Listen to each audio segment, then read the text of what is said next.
Hello guys, ये देखिए हम लोग छठ पूजा में संगम में आ गए हैं। और अब मैं ये पूजा कर रही हूँ यहाँ पर। पहले हम यहाँ पर पूजा करते हैं, वो भी गंगा जी की मिट्टी निकाल के पानी के अंदर से ला के उसको रखते हैं, उसके ऊपर लोटा रखते हैं। फिर इस तरीके से दिया बत्ती करेंगे। कुछ देर वहाँ पूजा करने के बाद फिर मैं जो है पानी में घुसूँगी। ये हमारा संगम है। और गाइस बहुत ही मतलब दलदल टाइप का था ये, क्योंकि नए नए घाट सब बने थे, क्योंकि उनको घाट की बहुत ज़रूरत थी।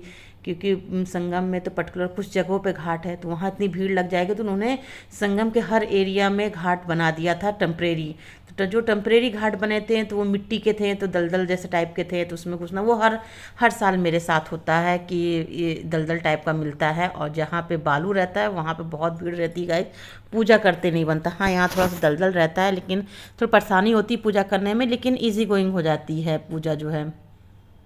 और ये देखिए अब मैं नहाऊंगी। नहाने के बाद मैं फिर 1 घंटा पानी में खड़ी रहूंगी। ये देखिए मैंने हस्बैंड का हाथ पकड़ा, क्योंकि मैं दलदल में धंस रही थी, तो इस वजह से मैं हस्बैंड का हाथ पकड़ रही थी। एक तरफ साड़ी भी संभालना है कि पानी में इधर उधर कपड़े भागते हैं, तो उनको भी संभालते रहना है। और मैं हाथ पकड़ के जल्दी से मैंने 3 डुबकी लगाया कि 3 5 7 लगती है और 11 लगती है, तो ये लगा कि 3 लगा लो, ज़्यादा बेस्ट है। तो इस तरीके से जो है मैंने डुबकी लगा लिया। अब मैं जो है हाथों में जो है सिंदूर लगाऊंगी और मांग में सिंदूर लगाऊंगी।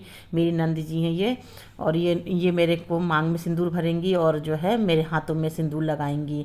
तो ये सब रस्म हमारे छठ पूजा में होती है। तो इस तरीके से देखिए बहुत लोग आए हैं। अभी तो अभी हल्की भीड़, अभी और भीड़ आएगी, क्योंकि अभी लोग आ रहे हैं, जो लेट हैं वो आ रहे हैं। अब मैं घंटे भर इस पानी में खड़ी रहूँगी। खड़े होने के बाद फिर मैं सूरज भगवान के डूबने का वेट करूंगी, क्योंकि ना वो जल्दी डूबते हैं ना जल्दी उगते हैं। तो अभी मैं शाम की पूजा कर रही हूँ, फिर नेक्स्ट डे में मॉर्निंग में भोर में 4 बजे आके फिर इसी तरह नहाऊंगी, इसी तरह पानी में खड़े होके भगवान के निकलने का, सूरज भगवान के निकलने का वेट करूंगी। तो इस तरीके से हमारी छठ पूजा बहुत ही तप से, बहुत ही कष्ट से ये पूजा होती है। लेकिन हाँ, इसकी मान्यता बहुत ही ज़्यादा है। जो आप मनोकामना मांगिए वो ज़रूर पूर्ण होती है। ये देखिए मैं दे रही हूँ। मैं घूम नहीं पा रही हूँ, क्योंकि मेरे पैर दलदल में धंसे हुए हैं। तो हस्बैंड जी पकड़ पकड़ के मुझे घुमा रहे हैं। और मेरा तो शरीर बॉडी वेट वाला भी है, मैं थोड़ी हेल्दी हूँ, मोटी हूँ, जो भी कह लीजिए आप। तो थोड़ा मैं वेट वाली भी हूँ, तो इस वजह से और मेरे साथ ये दिक्कत थी। शायद पतली दुबली होती तो शायद मैं बहुत इजी गोइंग कर लेती। लेकिन कोई नहीं, मुझे पानी में आइडिया है, पानी में नहाने का। वो कर तैरना तो नहीं आता है, लेकिन मुझे आइडिया है। मैं किसी चीज़ से डरती नहीं हूँ, मैं हर चीज़ को फेस कर लेती हूँ। तो मैंने कहा ये भी मैं कर लूँगी।